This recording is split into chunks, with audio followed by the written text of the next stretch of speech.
ನಮಸ್ಕಾರ ಸ್ನೇಹಿತರೆ, welcome to my channel Deeksha spiritual world. ನನ್ನ ಎಲ್ಲ 500ಕ್ಕೂ ಹೆಚ್ಚು ಸಬ್ಸ್ಕ್ರೈಬರ್ಸ್ಗೆ ನನ್ನ ಮನಪೂರ್ವಕ ಮತ್ತು ಆತ್ಮಪೂರ್ವಕ ಧನ್ಯವಾದಗಳು. ಸ್ನೇಹಿತರೆ, ಈ ವಿಡಿಯೋ ಶುರು ಮಾಡೋ ಮೊದಲು ಒಂದು ಲೈಕ್ ಮಾಡಿ, ಯಾಕಂದ್ರೆ ನಿಮ್ಮ ಒಂದು ಲೈಕ್ನಿಂದ ಈ ವಿಚಾರ ತುಂಬಾ ಜನರಿಗೆ ತಲುಪ್ತದೆ. ನನ್ನ ಚಾನೆಲ್ನ ಸಬ್ಸ್ಕ್ರೈಬ್ ಮಾಡಿಲ್ಲ ಅಂದ್ರೆ ಬೇಗ ಸಬ್ಸ್ಕ್ರೈಬ್ ಮಾಡಿ. ಸ್ನೇಹಿತರೆ, ನಾನು ಈ ವಿಡಿಯೋದಲ್ಲಿ ನಾವು ಹೇಗೆ ಕೆಟ್ಟ ದೃಷ್ಟಿಯಿಂದ ನಮ್ಮನ್ನ ನಾವು ರಕ್ಷಿಸಿಕೊಳ್ಬಹುದು ಎಂದು ತಿಳಿಸ್ಕೊಡ್ತಿದ್ದೇನೆ. ಸ್ನೇಹಿತರೆ, ತುಂಬಾ ಜನರು ಈ ಕೆಟ್ಟ ದೃಷ್ಟಿ ಅಥವಾ ಇವಿಲ್ ಐ ಇಂದ ಬಳಲ್ತಿದ್ದಾರೆ. ಎಷ್ಟು ಧನಾತ್ಮಕವಾಗಿದ್ರೂ ಅವರಲ್ಲಿ ಒಂದು ಭಯವಿರುತ್ತದೆ.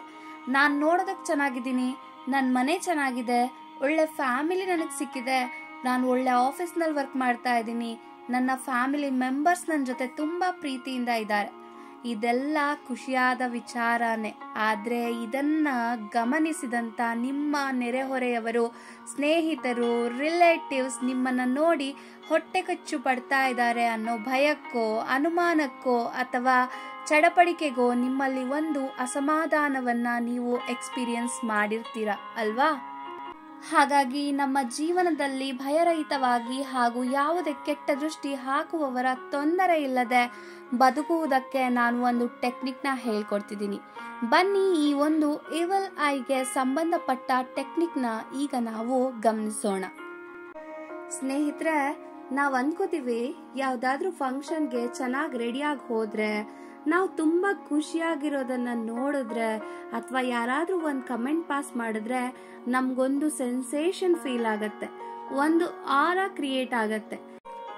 ನಮ್ಮನ್ನ ನೋಡಿ ಸಹಿಸಲು ಸಾಧ್ಯವಾಗದ ಜನ ಅವರು ಬಾಯ್ ಬಿಟ್ಟು ಹೇಳ್ಬೇಕಿಲ್ಲ ನಮ್ಮ ಮೇಲ್ ಜಲಸ್ ಇದೆ ಅಂತ. ಅವ್ರು ನೋಡೋ ನೋಟದಲ್ಲಿ ಅಥವಾ ಅವರ ಹಾವ ಭಾವದಿಂದ ನಮಗೆ ಗೊತ್ತಾಗುತ್ತೆ ಅವರಿಗೆ ನಮ್ಮ ಬಗ್ಗೆ ಖುಷಿ ಇಲ್ಲ, ನಮ್ಮ ಲೈಫ್ ಅವರ ಲೈಫ್ ಬಗ್ಗೆ ಕಂಪೇರ್ ಮಾಡ್ಕೋತಿದ್ದಾರೆ ಅಥವಾ ನಮ್ಗೆ ಕೆಟ್ಟದಾಗ್ಲಿ ಅಂತ ಬಯಸ್ತಾ ಇದ್ದಾರೆ ಅಂತ.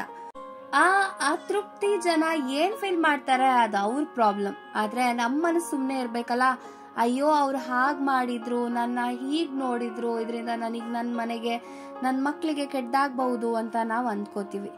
ನಿಮಗ್ ಗೊತ್ತಾ ಸ್ನೇಹಿತರೆ, ನಮ್ಮ ಯೋಚನೆಗೆ ತುಂಬಾ ಶಕ್ತಿ ಇದೆ. ನಾವ್ ಏನ್ ಅಂದ್ಕೋತೀವಿ ಅದೇ ಆಗ್ತಾ ಹೋಗುತ್ತೆ, ನಾವ್ ಏನ್ ಮಾತಾಡ್ತೀವಿ ಅದೇ ನಡೀತಾ ಹೋಗುತ್ತೆ. ಅದನ್ನ ನಾವು ಪವರ್ ಆಫ್ ವರ್ಡ್ಸ್ ಅಂತ ಕರಿತೀವಿ. ಇಲ್ಲಿ ನಿಜವಾಗಿಯೂ ದೃಷ್ಟಿ ಎಫೆಕ್ಟ್ ಆಗುತ್ತಾ ಇಲ್ವಾ, ತೊಂದ್ರೆ ಆಗುತ್ತಾ ಇಲ್ವಾ ಗೊತ್ತಿಲ್ಲ. ಆದ್ರೆ ತುಂಬಾ ಜನಕ್ಕೆ ಈ ಕೆಟ್ಟ ದೃಷ್ಟಿ ಎಫೆಕ್ಟ್ ಆಗಿರುತ್ತೆ. ಇನ್ನು ತುಂಬಾ ಜನಕ್ಕೆ ಅವರ ಯೋಚನೆಯಿಂದಲೇ ಎಫೆಕ್ಟ್ ಆಗಿರುತ್ತೆ. ಇನ್ನು ಕೆಲವರಿಗೆ ನೆಗೆಟಿವ್ ಜನರ ಈ ಇವಿಲ್ ಐ ತುಂಬಾ ಇಂಪ್ಯಾಕ್ಟ್ ಮಾಡೋ ಸಾಧ್ಯತೆ ಇದೆ. ಈ ರೀತಿ ನೆಗೆಟಿವ್ ಜನಗಳ ಮಧ್ಯೆ ಇದ್ದಾಗ ನೀವು ಏನ್ ಮಾಡಬಹುದು? ನೀವು ದೃಷ್ಟಿ ಆಗ್ಬಹುದು ಅಂತ ಈಗಾಗಲೇ ತುಂಬಾ ಪ್ರೊಸೀಜರ್ಸ್ ನ ಫಾಲೋ ಮಾಡಿರ್ಬಹುದು. ಉದಾಹರಣೆಗೆ ನಿಂಬೆ ಹಣ್ಣು ಇಟ್ಕೊಳ್ಳೋದು, ಮೆಣಸಿನಕಾಯಿ ಇಟ್ಕೊಳ್ಳೋದು, ಬೆಳ್ಳುಳ್ಳಿ ಇಟ್ಕೊಳ್ಳೋದು, ಏನೋ ಒಂದ್ ಮಂತ್ರ, ಯಂತ್ರ, ಪೂಜೆ, ಹೋಮ ಮತ್ತೆ ಹಣೆಗೆ ಹಚ್ಕೊಳ್ಳೋದು, ಇದೆಲ್ಲ ಓಕೆ, ಮಾಡೇ ಮಾಡಿರ್ತೀರ ದೃಷ್ಟಿ ಆಗ್ಬಾರ್ದು ಅಂತ. ಆದ್ರೂ ನಮ್ಮ ಮನಸ್ಸು ಅಯ್ಯೋ ಅವ್ರಿಗೆ ನನ್ನ ಮೇಲೆ ಹೊಟ್ಟೆ ಉರಿ ಇದೆ, ಕೆಟ್ಟ ದೃಷ್ಟಿ ಬಿದ್ದಿದೆ ಅಂತ ಹೇಳ್ತಾನೆ ಇರುತ್ತೆ ಅಲ್ವಾ? ಇನ್ನು ಕೆಲವರು ಹೇಳ್ತಾರೆ, ನಮ್ಮ ಮನೇಲಿ ಒಂದು ಫಂಕ್ಷನ್ ಆದ್ಮೇಲೆ ನಮ್ಗೆ ಅನಾರೋಗ್ಯ ಸಮಸ್ಯೆ ಶುರು ಆಗಿದೆ, ನಮ್ಮ ಮನೆ ಕಟ್ಟಿದ್ಮೇಲೆ ನಮ್ಮನೇಲಿ ಒಂದಾದ್ರ ಮೇಲೆ ಒಂದು ತೊಂದರೆ ಆಗ್ತಾ ಇದೆ, ಇಲ್ಲ ನನ್ನ ಮಗ ಫಾರಿನ್ ಹೋದ್ಮೇಲೆ ನಮ್ಮ ಮೇಲೆ ಕಣ್ ಬಿದ್ದಿದೆ, ಸೊ ಏನೇನೋ ಮನೆಯಲ್ಲಿ ನಡೀತಾ ಇದೆ ಅಂತ ಅದನ್ನೇ ಪಾಯಿಂಟ್ ಮಾಡಿ ಹೇಳ್ತಾನೆ ಇರ್ತಾರೆ ಅಲ್ವಾ? ಈ ಕೆಟ್ಟ ದೃಷ್ಟಿಗೆ ಇಲ್ಲಿದೆ ಪರಿಹಾರ. ಏನಪ್ಪಾ ಅಂದ್ರೆ, ಮೊದಲು ನಿಮಗ್ ನೀವು ಸಮಯ ಕೊಟ್ಕೊಳ್ಬೇಕು. ನೀವು ಸ್ನಾನ ಮಾಡಿದ್ಮೇಲೆ, ಧ್ಯಾನ ಮಾಡಿದ್ಮೇಲೆ, ಬೆಳಗ್ಗೆ ಎದ್ದ ತಕ್ಷಣ ಅಥವಾ ರಾತ್ರಿ ಮಲಗೋದಕ್ಕಿಂತ ಮುಂಚೆ ಅಥವಾ ಯಾವ್ದಾದ್ರೂ ಒಂದು ಇವೆಂಟ್ಗೆ ಹೋಗೋ ಮೊದಲು ನೀವ್ ಏನ್ ಮಾಡ್ಬೇಕು ಅಂದ್ರೆ, ಒಂದು ಸುಂದರವಾದ ಬಬಲ್ನ, ಅಂದ್ರೆ ಒಂದು ಸೋಪಿನ ಗುಳ್ಳೆ ಇರುತ್ತೆ ಅಲ್ವಾ, ಅದೇ ರೀತಿ ದೊಡ್ಡದಾಗಿರುವ ಬಬಲ್ನ, ಪ್ರೊಟೆಕ್ಷನ್ ಲೈಟ್ ಬಬಲ್ನ ನೀವು ನಿಮ್ಮ ಸುತ್ತ, ನಿಮ್ಮ ಮನೆಯ ಸುತ್ತ, ನಿಮ್ಮ ಮಗುವಿನ ಸುತ್ತ ಆವರಿಸಿರೋ ಹಾಗೆ ಕಲ್ಪನೆ ಮಾಡಿಕೊಂಡು ಈ ಬೆಳಕಿನ ಬಬಲ್ ಶಾಂತಿ, ಸೌಹಾರ್ದತೆ, ಪ್ರೀತಿ, ಖುಷಿ, ನೆಮ್ಮದಿ, ಉತ್ಸುಕತೆ, ಚೈತನ್ಯದಿಂದ ತುಂಬಿ ತುಳುಕುತ್ತಿದೆ. ಭಗವಂತನ ಆಶೀರ್ವಾದದಿಂದ ತುಂಬಿ ತುಳುಕುತ್ತಿದೆ.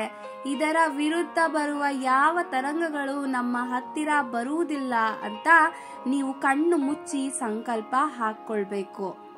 ನೀವು ನೋಡಿರ್ಬಹುದು, ಪೂಜೆ ಮಾಡಿಸೋ ಮೊದಲು ಸಂಕಲ್ಪ ಮಾಡಿಸ್ತಾರೆ ಅಲ್ವಾ? ಹಾಗೆ ನೀವು ಯಾಕೆ ಮಾಡ್ತಿದ್ದೀರಾ ಅನ್ನೋ ಕ್ಲಾರಿಟಿ, ಪರ್ಪಸ್ ಅಥವಾ ನಿಮ್ಮ ಇಂಟೆನ್ಷನ್ ಕ್ಲಿಯರ್ ಆಗಿ ನೀವು ರಿಜಿಸ್ಟರ್ ಮಾಡಿಕೊಂಡ್ರೆ ಆಗ ನೀವು ಮಾಡೋ ಕ್ರಿಯೆ ಅಥವಾ ಸಂಕಲ್ಪ ಡೆಫಿನೆಟ್ ಆಗಿ ನೆರವೇರುತ್ತದೆ.